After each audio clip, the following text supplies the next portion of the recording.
Des chercheurs ont mis au jour une cité entière, celle de Guyengola, restée enfouie sous l'épaisse canopée mexicaine durant 6 siècles. S'étendant sur 360 hectares, elle regroupait plus de 1100 édifices, 4 km de remparts, un réseau interne de voies de circulation, ainsi qu'un aménagement urbain réfléchi, comportant temples, terrains de jeux de balles et des quartiers distincts réservés aux élites ou aux classes populaires. Pendant des générations, l'on a cru qu'il ne subsistait là qu'une forteresse abandonnée, selon des récits transmis oralement. Jusqu'à peu, il était impossible d'appréhender l'immensité du site sans des années d'exploration au sol. Mais grâce à une technologie récente, un outil de télédétection appelé LIDAR, il a été possible de générer en à peine 2 heures, depuis un avion, une modélisation tridimensionnelle de l'ensemble. Guyengola fut édifié entre 1350 et 1521. Ce site revêtait une importance capitale pour les Zapotèques, peuple implanté dans la région depuis environ 700 avant notre ère. Les familles y cohabitaient dans des demeures organisées autour d'un vaste patio central bordé de pièces. À mesure que les foyers s'élargissaient, de nouvelles chambres étaient ajoutées, faisant évoluer l'architecture domestique.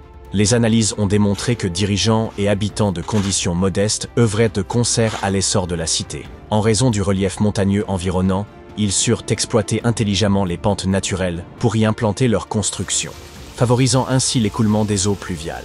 Cette ingéniosité a permis de garantir la solidité et la pérennité des habitations, dont bon nombre demeurent encore debout aujourd'hui. Au cœur de la cité se dressent 2 pyramides, sans doute consacrées aux rites et cérémonies que les prêtres accomplissaient en l'honneur de leurs dieux. Les offrandes étaient déposées sur les autels, tandis que le public se rassemblait sur 2 places aujourd'hui affaissées. On y trouve également un palais comportant 64 pièces, dont certaines soutenues par des colonnes circulaires, réparties sur plusieurs terrasses inclinées. On y trouve des patios desservis par de nombreux escaliers, tous reliés entre eux. L'outil de télédétection a également révélé un promontoire circulaire, aménagé sur un affleurement rocheux naturel, qui permettait aux Zapotèques de voir leurs ennemis s'approcher de loin. Les chercheurs ont aussi identifié 2 structures circulaires, probablement conçues pour l'observation astronomique et la mesure du temps. Ils ont aussi mis au jour plusieurs tombes, attestant la présence d'un cimetière urbain. À la fin du XVe siècle, les Zapotèques exerçaient leur pouvoir sur une vaste portion de la côte pacifique et étaient parvenus à défendre leur territoire contre les ambitions expansionnistes des Aztèques. Ils réalisèrent un exploit quasi inespéré, tenir bon durant un siège de 7 mois à Guyengola et en sortir victorieux. Après cette victoire, ayant conservé leur domination sur le sud mésoaméricain, les Zapotèques n'avaient plus besoin de demeurer à Guyengola. Si les montagnes offraient certains avantages, l'accès à l'eau douce et à des terres fertiles pour l'agriculture s'avérait essentiel. La petite ville de Tehuantepec, située à 19 km à peine, réunissait ces conditions. Ils s'y établirent donc peu avant l'arrivée des Espagnols, en 1521. Avec le temps, les pratiques culturelles des Zapotèques commencèrent à décliner. Leur civilisation ne s'éteignit toutefois pas totalement. Aujourd'hui encore, plus de 3000 Zapotèques résident dans l'état mexicain d'Oaxaca, où ils continuent de perpétuer leur langue et leurs traditions.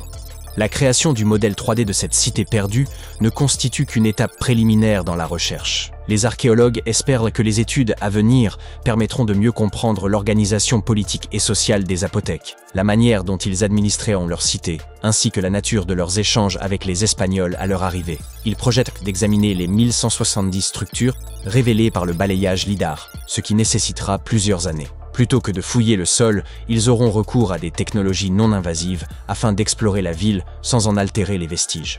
Grâce à cette même technologie, les scientifiques ont pu révéler l'existence d'une vaste cité ancienne enfouie sous le dense feuillage de la forêt amazonienne. Un ensemble structuré de maisons, de places, de routes et de canaux reposait dans l'ombre d'un imposant volcan. Pendant des siècles, nombre de chercheurs ont cru que les peuples amazoniens vivaient dans de modestes huttes, ne défrichant que de petites parcelles pour subsister. Or, cette cité, édifiée il y a 2500 ans et occupée durant un millénaire, nous prouve le contraire. Les experts estiment que des dizaines, voire plusieurs centaines de milliers de personnes vivaient au sein de sociétés urbaines complexes. Le balayage de la région a permis d'identifier 6000 plateformes rectangulaires, chacune mesurant environ 20 mètres sur 10 et s'élevant à une hauteur de 2 à 3 mètres.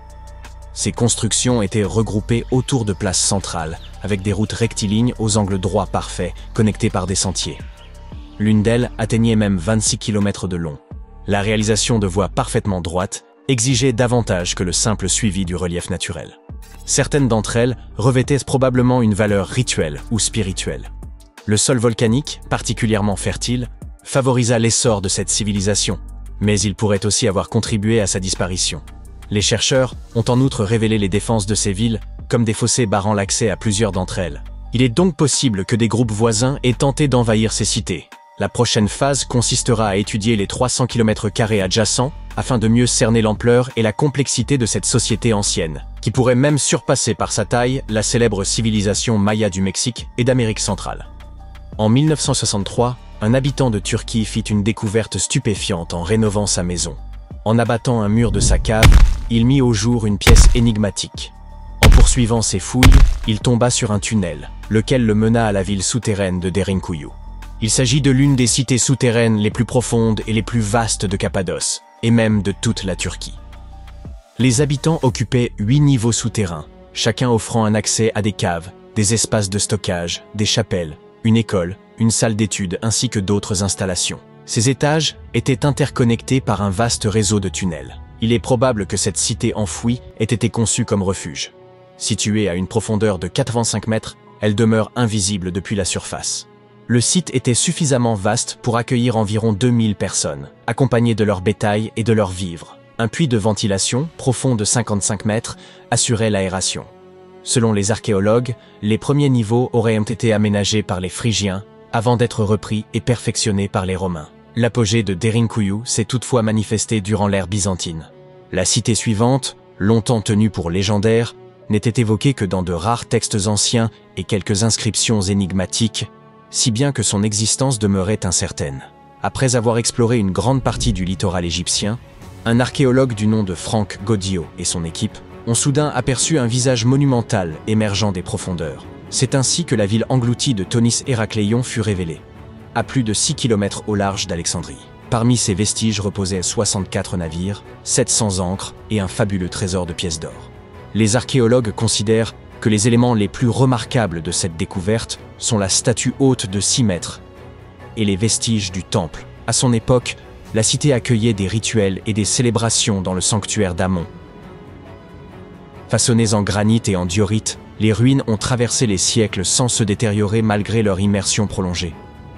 Elles offrent aujourd'hui un aperçu précieux de la vie, 2300 ans plus tôt, dans l'un des carrefours commerciaux les plus importants du monde antique. La ville disposait d'un réseau de canaux, comparable à une Venise égyptienne d'un autre âge. Ces voies d'eau reliaient divers ports et points d'ancrage, tandis que des ponts unissaient tours, temples, habitations et autres édifices. Thonis Héracléion constituait le principal port du royaume pour le commerce extérieur et la perception des taxes. L'origine de son engloutissement demeure incertaine, mais les chercheurs l'attribuent à des phénomènes naturels.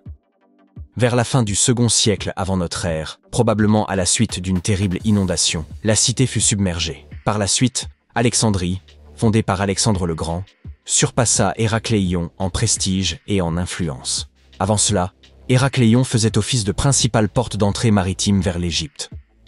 Après la catastrophe, de nombreux navires durent réorienter leur itinéraire vers Alexandrie. Héracléion sombra alors dans l'oubli, jusqu'à sa redécouverte en l'an 2000.